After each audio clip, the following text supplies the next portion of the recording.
वो पुत्र अजला मालिक ॾियारी तोखे हणाईंदुमि ठीक है ना अच पक ते तोखे ॾियारी हे मुंहिंजी खबी अकड़ ईअं चुरपुर थिए थी मना को अचे अला करे को फैसले वारो अचे मूंखे वॾा वॾा फैसला कया वॾा असुल फैसला कया आहिनि यकीन कंदे उपरियों ॻोठ न होॾे वियो मां हुते त माण्हुनि फैसले मूंखे ड्रिकायो चयो थी तुंहिंजी फैसला थो करे बड़े इज्जत अचणी वञणी शइ आहे बड़ी बेइज्जती बरक़रार हुजे कीअं पुटु वॾो थिए त तूं बि ॻोठ जा फैसला कजांइ ठीकु आहे न औचारी ईअं न त वरी बुआ खे पादर खाए इज्जत प्यारी थी मूंखे पंहिंजो पंजाह ॾे मां पुट तोसां चङा ई कई आहे तूड़े मांजे फोन कई त खंडु न आहे मां 50 जी खंडु वठी आयुमि हाणे चोथों ॾींहुं आहे 50 खे तूं 50 छो नथो ॾे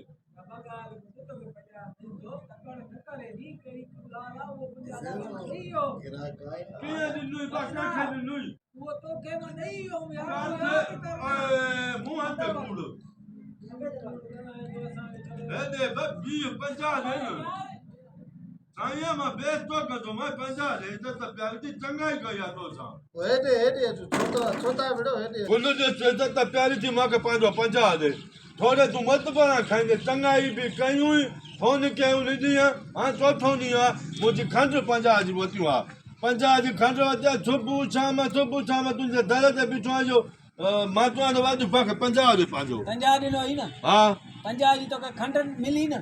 अरे त खंडु त ॾिनी न हा पोइ होॾे दुकानदार खे मां 50 भरे आयुमि उहो केरु ॾींदो तोखे मां खंड जी खंड ॾिनी न पुट तूं खंडु तोखे ॾिनमि न पुट कीअं खंड साईं तोखे खंडु ॾिनमि न हा उहा खंडु जी खंडु तूं मोटाए ॾिनी ॾिनी मां जेको 50 ॾेई आयुमि दुकानदार खे उहो केरु ॾींदो उहो केरु ॾींदो उहो पाण ॾेसि न यार मां कान यार मां त अरे फोन तूं कई न चरियो छॾ मांखे परे थी हेरे साईं जो कसम मां बेइज्जती 50 ॾे बेइज्जती कंदो मां चवां त हेरे हल हुन वटि हलूं था हल हुन वॾेरे वटि हल हलूं हल जे उहो उन फैसले ते बि न बीठे न पोइ मां बि तूं हल हल हल तोखे खंड मिली न हलो साईं हलो साईं ॾे ॾिसे थो हे ॾिस लानत पाण में विड़नि था पर असांजो वेला ॿुधे थो ॾोकड़ मिलंदा ॾोकड़ ख़बर थी हुन ॻोठ में बि फ़ैसिलो कंदो आहियां मां वॾो रईस आहियां साईं हुते काम खां मूंखे थोरी ग़लती थी वई त अची वरितो न पादरनि सां पर अला केरु कंदो पर हिचू त लॻनि था ॾिसे थो चइनि वांगुरु पाण में विड़े त को हीअं छिके थो पाण को हीअं ॾिसे थो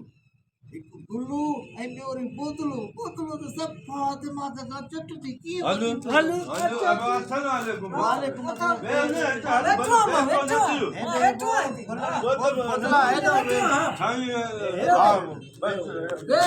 तू चुप कर बस जीअं भोतार चए बस फैसले ते भेजे न मां ॻाल्हाईंदुमि त सही न तू छो ॻाल्हाईंदे हा ॻाल्हाए तूं भोतार ॿुध ॻाल्हाए ॿुध त चङा पैसा चङा ई बि कयूं वरी पैसनि खां बि जवाब ॾे तूं जवाब छा जो असां तोखे पैसा ॾिना हाणे मोतबिरी न करे मोतबिरी न कर छॾ मांखे साईं जो कसम वत मां न केलो तई 50 ॾे करे असां हिते मूंखे 50 ॾे अरे चुप दिलू जी ताक़त आया हो एरे केरे नथू जी ताक़त न आयो साईं चिलण खन चङा ई कया चङा ई जो छिलो है ईअं थो ॾे असांखे हाणे ईअं कयो तव्हां मूं वटि आया आहियो फ़ैसिलो खणी हा मसइलो छा आहे ॿुधायो बयानु कयो बाबा मां ॻाल्हायां मां ॻाल्हाईंदुमि मां छो ॻाल्हायां छॾे त ॻाल्हाए ॾे ॻाल्हाए हो ॻाल्हाईंदो हो साईं ॻाल्हि ॿुध भोतार जी जी हाणे मिसाल आहे तुंहिंजे घर में खंडु खोटी वञे हा हा मां हुतां शहर ॿाहिरि घर खां जी जी तूं करे मांजे फोन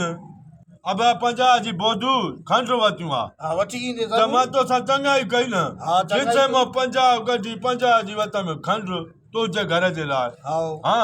आयुमि घर उहा खंडु ॾिनमि तोखे तुंहिंजे ॿारनि वरी खंडु जी खंडु मुंहिंजे ॿारनि खे ॾिनी ठीकु आहे